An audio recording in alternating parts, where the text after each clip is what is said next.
Atenção! Começa agora uma teleaula de Geografia do Ensino Fundamental. Você vai assistir a teleaula de número 36. Bons estudos!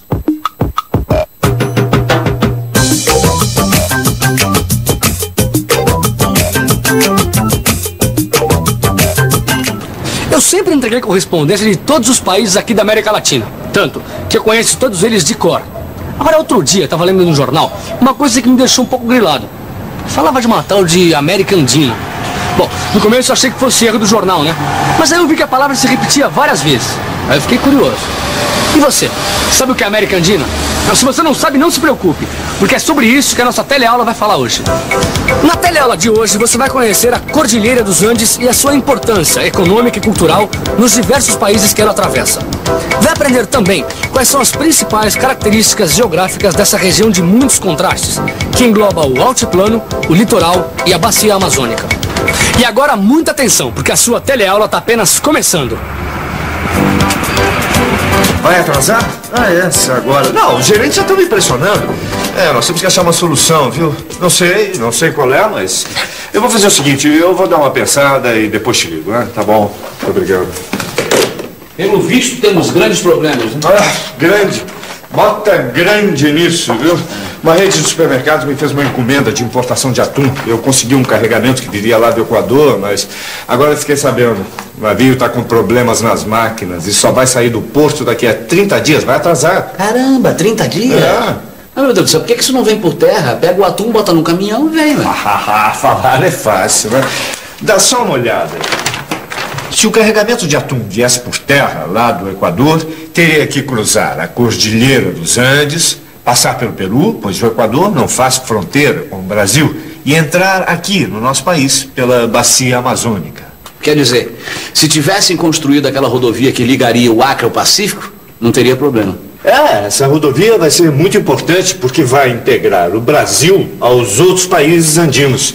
Além disso, vai facilitar o comércio com os países do Pacífico. Acontece que esta rodovia não existe. Então, o que é que eu faço com o atum? Já sei. Vou tentar liberar a carga para outro navio. Peru, Machu Picchu. Querida, os negócios foram muito bem aqui no Peru. Logo estarei em casa.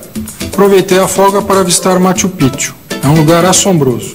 É de tirar o fôlego, não só pela beleza, como pela altura. Aliás, em toda essa região do continente existem muitos altiplanos. Só sei que eu cheguei lá em cima exausto.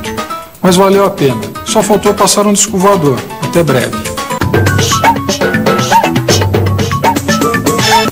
Altiplano ou planalto. Grande extensão de terreno plano no interior de uma cordilheira, cortado por vales. Poxa, mas essa Cordilheira dos Andes é grande mesmo, hein, Maurício? Ela atravessa o território de 7 países. Olha só, já pensou? 7. Ela vai do Mar do Caribe até a Terra do Fogo. São mais de 10 mil quilômetros de cordilheira. E não é só a extensão que impressiona, a altitude também. Seus pontos mais altos chegam a atingir 6 mil metros. E no interior da cordilheira é que se encontram esses altiplanos. Quer dizer então que todos os países atravessados pela cordilheira são os países andinos? Exatamente. É daí que vem a denominação de América Andina. E eles têm muitas características comuns. A posição da cordilheira em relação a esses países acaba possibilitando a divisão dos seus territórios em 3 regiões: o litoral, o sistema montanhoso e as imensas planícies internas que formam a bacia amazônica. Mas também é uma região de grandes contrastes. É por isso que aqui, no litoral do Equador e da Colômbia, existem culturas tropicais, tipo banana, cacau, né? Enquanto que aqui, no litoral do Peru, o algodão e a cana-de-açúcar só podem ser cultivados com o uso de irrigação. Vivendo e aprendendo. Agora eu entendi direitinho esse negócio de América Andina. É por causa da Cordilheira dos Andes. Eu percebi também como a cordilheira é importante para a região. Agora eu queria ficar um pouco mais por dentro desse assunto. E você?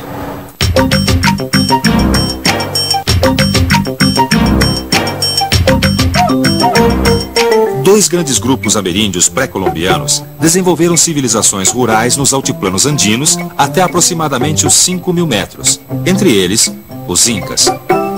Quando os espanhóis iniciaram a colonização desta região, utilizaram a estrutura já montada destes estados pré-colombianos. E depois que o Império Espanhol se esfacelou, surgiram os diversos países, constituídos por populações mestiças com uma grande base ameríndia. Observe a distribuição da população na América Andina. Uma densa concentração acompanha o traçado da cordilheira. A principal atividade econômica do altiplano é a extração mineral em jazidas de metais preciosos como a prata, o ouro, o cobre, o chumbo, o estanho, inclusive com investimentos de empresas internacionais, uma vez que tanto a extração quanto o beneficiamento desses metais destinam seus mercados externos. Outra atividade econômica do altiplano é o cultivo de milho e batata nas áreas planas, próximas aos rios.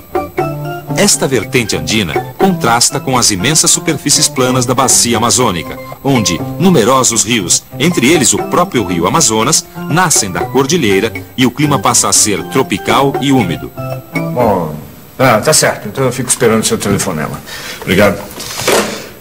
Tá difícil liberar carga para outro navio. Que sufoco! Até parece que a gente mora num outro continente. Devia ser mais fácil o comércio entre países vizinhos. É verdade. Mas eu tô pensando mesmo na bacia amazônica. Tantos países fazem parte dela que ela acabou meio esquecida. Não participou do desenvolvimento de nenhum deles. Nesse ponto a Cordilheira dos Andes atrapalhou um pouco. Ela é como uma muralha. É difícil passar por ela. Manaus, Amazonas. Nando, estou aproveitando bem o meu estágio aqui no Amazonas. É um lugar que vale realmente a pena conhecer. Nunca vi tanta variedade de vegetais e mesmo de animais. Os estrangeiros que aparecem por aqui ficam de queixo caído. E tem que ver como eles se preocupam com a preservação de toda a bacia amazônica. É um assunto de importância mundial. Gostaria de voltar aqui novamente. Da próxima vez, vamos vir juntos. Um beijão de sua Teca. Outro dia, eu entreguei uma carta que veio lá da Venezuela. Aí eu pensei comigo, a Venezuela é um país andino. É porque assim como o Peru, a Bolívia, entre outros, ela é cortada pelos Andes. Só que a Venezuela também divide a bacia amazônica com outros países, dentre eles o Brasil. E tem contato também com o Caribe. Aí eu pensei assim, a Venezuela é um país andino, amazônico e caribenho. Tudo isso, Maurício? Bom, então ela deve ter uma paisagem bem diversificada, né? Claro.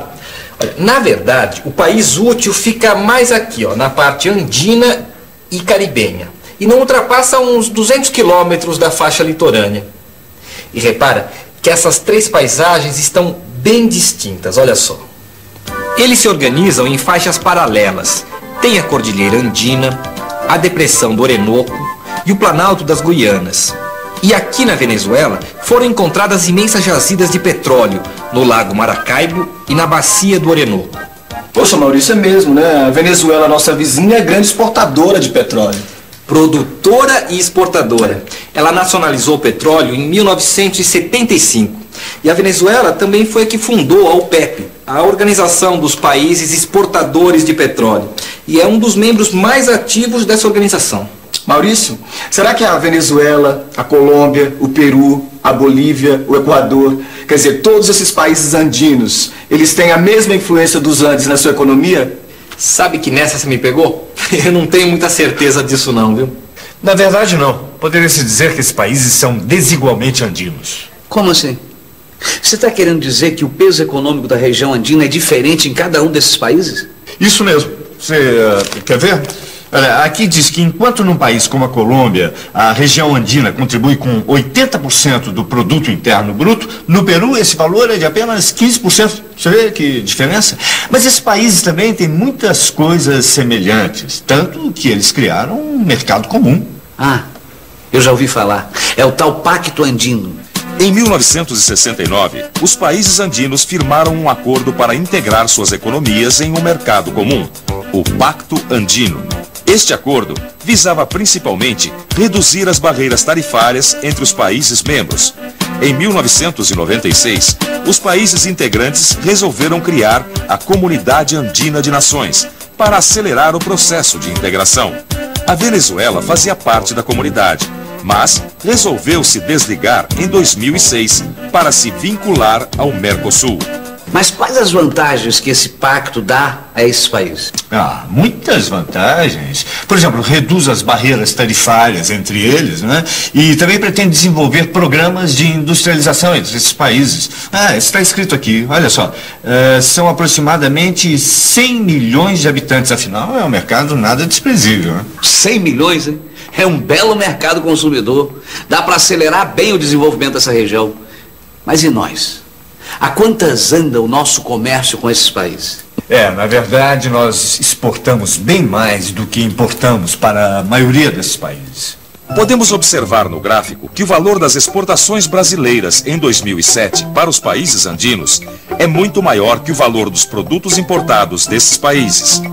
O Brasil apresenta balança comercial positiva em relação a países como Venezuela, Colômbia, Equador e Peru. Isto é, o valor de suas exportações para eles é maior que o valor das suas importações. No entanto, em relação à Bolívia, nossa balança comercial é negativa, devido à grande quantidade de gás natural importado de lá. Mas de maneira geral, nosso intercâmbio comercial com esses países ainda é fraco. A gente devia fazer uma integração maior com esse mercado. Você sabe que essa integração já foi tentada entre os países da Bacia Amazônica? Desde 1978, esses países integram o Pacto Amazônico. Pacto Amazônico? Essa eu não sabia. Você está vendo?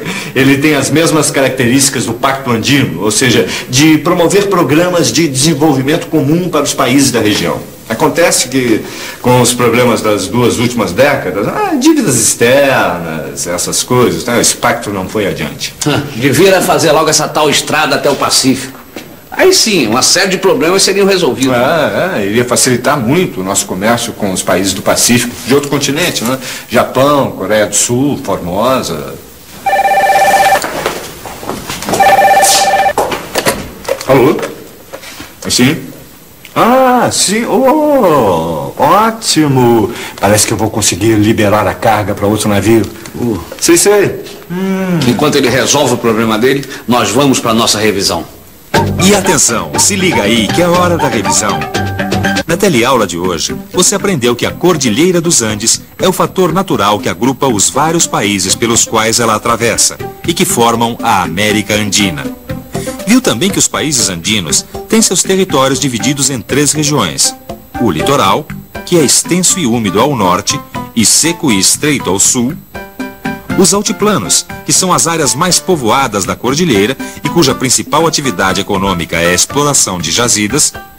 E, finalmente, a Bacia Amazônica, que é a região menos povoada, de alto valor ecológico, mas uma zona de grandes conflitos pela posse de terra. Aprendeu que a Venezuela é um país andino, amazônico e caribenho, além de ser um grande exportador de petróleo. E aprendeu que todos esses países andinos formaram em 1969 o Pacto Andino, visando a integrar a economia da região. Finalmente constatou que o Brasil apresenta uma balança comercial positiva em relação à maioria dos países andinos. Agora é hora de encarar o livro e firmar bem esses conhecimentos todos sobre a América Andina. Até a próxima!